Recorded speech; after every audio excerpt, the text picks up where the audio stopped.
Baik, terima kasih atas kesempatan yang diberikan kepada saya. Saya akan mempresentasikan hasil karya ilmiah saya yang berjudul DNA Rekombinan dan Upaya Peningkatan Ketahanan Pangan di Kabupaten TTU. Seperti yang kita ketahui, Kabupaten TTU sebagai daerah dengan jumlah penduduk yang besar menghadapi tantangan yang sangat kompleks dalam memenuhi kebutuhan pangan penduduknya. Oleh karena itu, kebijakan pemantapan ketahanan pangan menjadi isu sentral dalam membangun dan menjadi fokus utama dalam pembangunan pertanian.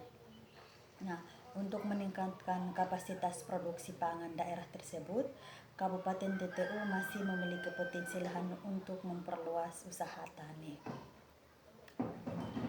Nah, setelah kita mengetahui pengertian dari pemerintah itu, kita masuk pada bioteknologi, di mana berkaitan ketahanan pangan ini berkaitan dengan bioteknologi. Nah, di sini kita harus mengetahui arti dari bioteknologi. Jadi, bioteknologi telah digunakan sejak dahulu dalam bidang pertanian. Nah, misalnya dalam pencarian bibit unggul, pengawetan makanan, dan pemberantasan hama pada tumbuhan. Nah, bioteknologi itu dulu dilakukan dengan bioteknologi konvensional atau sederhana yang digunakan masyarakat umum secara tradisional dalam pemanfaatannya. Jadi, bioteknologi itu merupakan teknologi yang memanfaatkan organisme atau bagian-bagiannya untuk mendapat barang dan jasa. Bioteknologi itu dibagi menjadi dua, yaitu bioteknologi konvensional dan bioteknologi modern. Dan di sini yang kita bahas duluan adalah bioteknologi konvensional. Nah, bioteknologi konvensional itu merupakan bioteknologi sederhana yang menerapkan ilmu biologi dan kimia. Nah, bioteknologi konvensional itu menggunakan zat hidup secara alami dan yang digunakan pada masa lalu oleh masyarakat dengan sebatas manipulasi dengan lingkungan dan media tumbuh serta tidak sampai pada tahap rekayasa genetik. Jadi bioteknologi konvensional ini bioteknologi yang menggunakan alat dan bahan yang sederhana yang mudah dijangkau oleh masyarakat. Nah, biologi konvensional ini juga tidak sampai pada rekayasa genetik. Dan barang yang digunakan pun itu mudah didapat oleh masyarakat. Yang berikut adalah bioteknologi modern.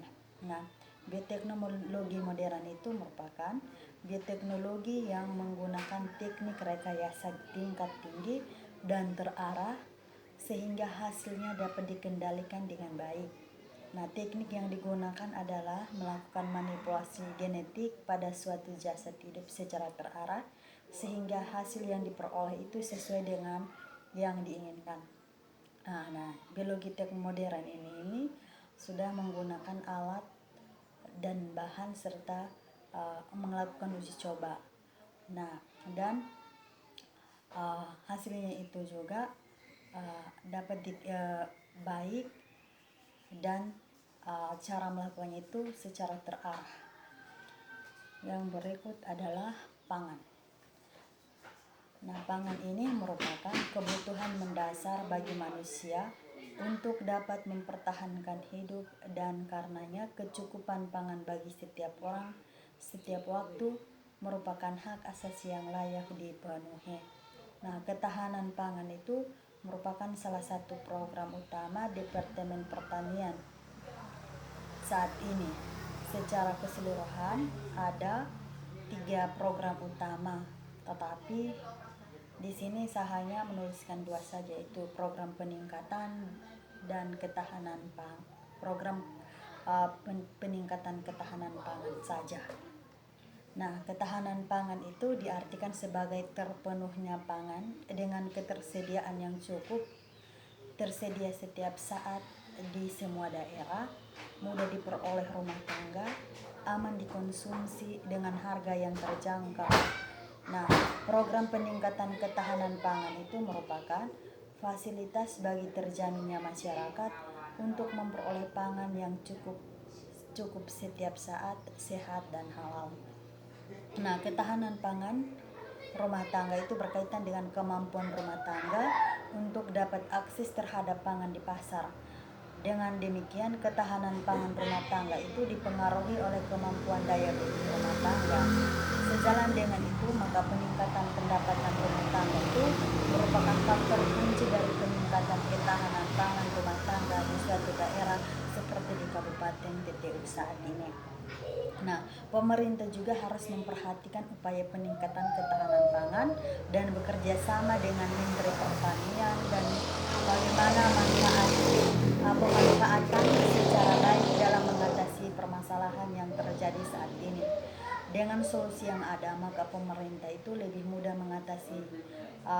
mengatasinya dengan mempertahankan pangan yang memiliki nilai jual yang tinggi. Nah, dengan demikian masyarakat akan sejahtera dalam kehidupannya tanpa adanya permasalahan lagi yang terjadi. Nah, sekarang kita akan masuk pada pemerintah. Nah, pemerintah itu melakukan program tanam kepada masyarakat untuk membudidaya tanaman kedelai yang bernilai tinggi dengan pemanfaatan minyak untuk memenuhi permasalahan yang saat ini terjadi.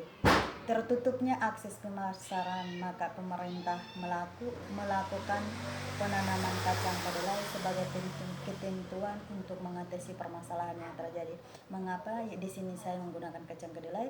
Karena kacang kedelai ini merupakan tanaman pangan ketiga dari padi dan jagung. Nah, pemanfaatan kacang kedelai ini juga sangat bagus di mana dagingnya bisa dimakan, bisa dijadikan sebagai bahan makanan, dan juga dia juga memiliki nilai jual yang tinggi. Jadi dapat mengatasi permasalahan yang terjadi pada Kabupaten TTU saat ini. Nah, dilihat dari sisi nilai, maka kacang kedelai itu merupakan salah satu tanaman pangan yang bernilai tinggi. Dengan pemanfaatan DNA rekombinan akan mendapat bibit unggul yang baik dari DNA rekombinan, di mana akan menghasilkan tanaman persis seperti induknya, tetapi berbeda kualitas tanaman yang ditransgenik mutunya sangat bagus. Adanya peremajaan pada tanaman akan lebih banyak menghasilkan tanaman baru yang bermutu. Nah, di sini kita akan menggunakan DNA rekombinan pada kacang kedelai. Nah, di sini kita akan mengambil DNA rekombinan ini untuk menghasilkan bibit unggul pada kacang kedelai tersebut dan juga menjaga kualitas dari kacang kedelai tersebut. Dan karena kacang kedelai juga itu merupakan salah satu tanaman yang memiliki harapan. Jadi kacang kedelai ini akan mengatasi permasalahan dari masalah yang terjadi saat ini di Kabupaten TTU. Dan kacang kedelai juga sangat bermutu dan dia juga memiliki nilai yang tinggi karena bukan hanya dagingnya saja yang dimakan, tetapi dia juga bisa disajikan sebagai salah satu bahan makanan yang bisa dijadikan sebagai minyak. Sekian dan terima kasih. Inilah hasil presentasi saya. Sekian dan terima kasih. Selamat sore.